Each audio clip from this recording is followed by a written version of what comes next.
Gising na pala ang anak sa mayaman. Mabuti nagising pa kayo.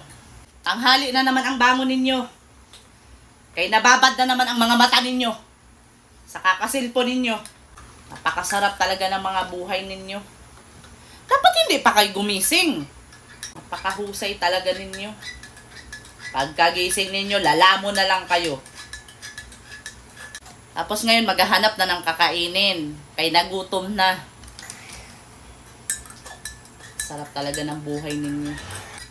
Kain, tulog, cellphone, lakwat siya.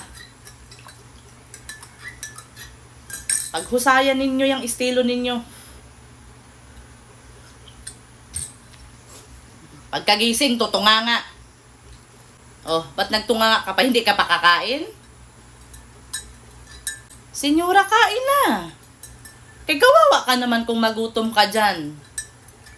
Nakakahiya naman sa inyo kapag magutuman kayo. Kakaswerte talaga.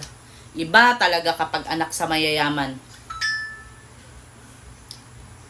Kami noon, alas 3 pa lang sa madaling araw, umaakyat na sa bundok. Walang maasahan sa inyo. Gantong oras, nakaready na lahat.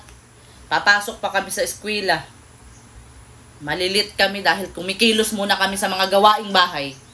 Kayo, kay anak man sa mayayaman, gigising, kakain na lang. Lakwat siya.